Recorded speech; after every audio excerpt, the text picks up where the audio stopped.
स्वागत है आपका। और अब मैं आता हूँ आईटी जैन मैथमेटिक्स 2023 में पूछे गए क्वेश्चन नंबर 9 पर। तो बेसिकली ये क्वेश्चन भी आपका एक ही नंबर का है, ठीक है। तो इसके सॉल्यूशन की बात हम लोग करते हैं, बट उससे पहले क्वेश्चन रीड करते हैं, ठीक है। तो क्या करना है, let an is equal to 1 plus 1 upon n whole to the power n and bn is equal to n cos n factorial pi upon 2 to the power n, ठीक है। ये आपके पास एक सीक्वेंस an दे दिया गया और दूसरा क्या आपके पास दिया bn दिया, ठीक है। For n belong to natural number, तो आपको क्या यहाँ पे बताना है, an इज कन्वर्जेंट। आपको क्या बताना है, an is convergent and bn is bounded. क्या पहला ऑप्शन करेक्ट है? दूसरा क्या कह रहा है, an is not convergent and bn is bounded, ठीक है। दूसरा क्या कह रहा है, an कन्वर्जेंट नहीं है और bn क्या है, बट bn क्या है, बाउंडेड है। थर्ड आपका क्या कह रहा है, an is convergent and bn is unbounded. And fourth आपका क्या कह रहा है, an is not convergent and bn is unbounded. an convergent नहीं है, bn अनबाउंडेड है, ठीक है। इस क्वेश्चन को सॉल्व करना है तो सबसे पहले मैं आता हूँ an पे। तो आप लोग जानते होंगे limit n tends to infinity an, ये क्या हो जाएगा, limit n tends to infinity n plus 1 by n whole to the power n। और ये कहां पे जाता है, ये जाता है e पे कन्वर्ज करता है, ठीक है। अगर से e पे कन्वर्ज कर रहा है, इसकी लिमिट e आ रही है, इसका मतलब क्या हो गया, सीक्वेंस जो an है, सीक्वेंस an हो गया, ये क्या हो गया, कन्वर्जेंट हो गया, ठीक है। तो अब आप देखो यहाँ पे कुछ ऑप्शंस आपके डिस्कार्ड हो जाएंगे। Option B an is not convergent, ये भी डिस्कार्ड हो गया। Option D an is not convergent, तो ये आपके b और d डिस्कार्ड हो गए। अब मान लो अगर आप गेस भी करना चाहते हो, टाइम कम है, तो इन दोनों में से कम कोई एक होगा, ठीक है।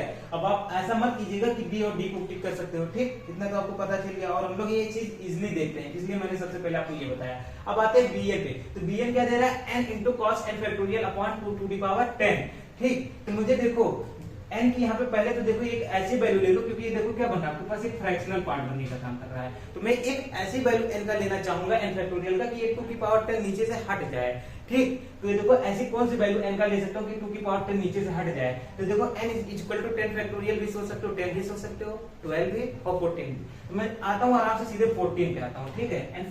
n factorial n is equal to, मैं अगर 14 ले लूं, देन क्या होगा, n factorial is equal to क्या होगा, 14 फैक्टोरियल हो जाएगा, ठीक। इतना समझ में आया? पहले आप इसको देख लो। अब देखो 14 को क्या लिख सकते हो, 14, 13, 12।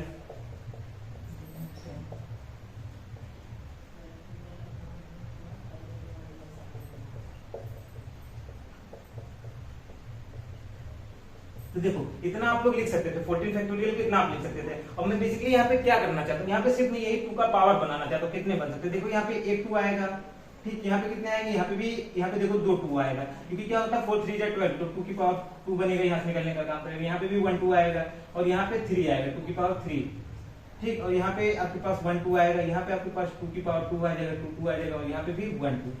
तो देखो ये कितने हो रहे हैं इसकी पावर, तो देखो 2 1 3 1 4 4 3 7 7 1 8 2 10। तो मान लो इतने भी आपके पास 10 हो गए, 12 तक की। 11 पे आते हैं तो हमारे पास क्या होगा, 2 की पावर 11 आएगा। जो भी इनका मल्टीपल होगा उसमें 2 की पावर 11 ही आएगा। अब देखो क्या होगा, 2 की पावर 11 और मान लो कुछ आपके पास समथिंग ये आ गया, m आ गया, ठीक। इसके अलावा जो वैल्यू बचते मल्टीप्लाई में वो m हो गया। और ये क्या हो जाएगा, पाई अपॉन 2 की पावर 10 बनेगा, और आगे मैं क्या लगा देता हूँ, cos लगा देता हूँ। और यहाँ पे हमारे पास क्या रहने देते हैं, 14 किया था ना, तो 14 होगा ना। ये समझ लो मैं क्या निकाल रहा हूँ, b14 निकाल रहा हूँ, b14, ठीक है। इतना आपको समझ में आ रहा होगा। इसको जब आप सॉल्व करोगे तो देखो कैसा हो रहा है, ये हो रहा होगा 14 इंटू कॉस, और यहाँ से देखो 10 निकल जाएगा तो क्या बचेगा, 2m पाई, ऐसा ही बच गया कुछ, ठीक।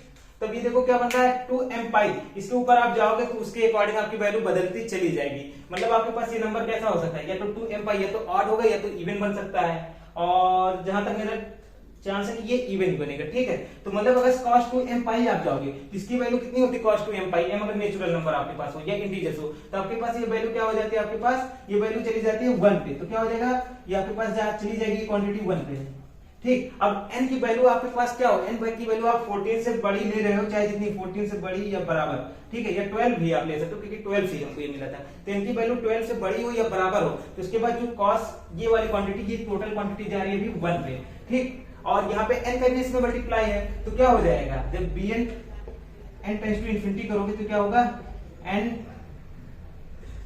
Limit n tends to infinity n into, ये मान लो कुछ 1 होगा, या अगर मैंने इस पे ज्यादा चेक नहीं किया, मे बी अगर -1 आता है तो भी हमको कोई दिक्कत नहीं है, या तो 1 आएगा या तो -1 आएगा, इससे ज्यादा कुछ नहीं आएगा। तो चलो मैं 1 मान रहा हूँ। तो n टेंड्स टू इंफिनिटी कहां जाने का काम करेगा, इंफिनिटी पे। तो क्या आप बताओ, क्या आपके पास जो सीक्वेंस bn बन रहा है, क्या ये बाउंडेड सीक्वेंस है, नहीं, bn बाउंडेड सीक्वेंस नहीं है क्योंकि n टेंड्स टू इंफिनिटी, ये इंफिनिटी पे ही जा रहा है तो बाउंडेड नहीं है। तो आपका कौन सा ऑप्शन करेक्ट होगा? an is convergent and bn is unbounded, तो ऑप्शन सी आपका करेक्ट हो जाएगा और ये आपका क्या हो जाएगा? फॉल्स हो जाएगा।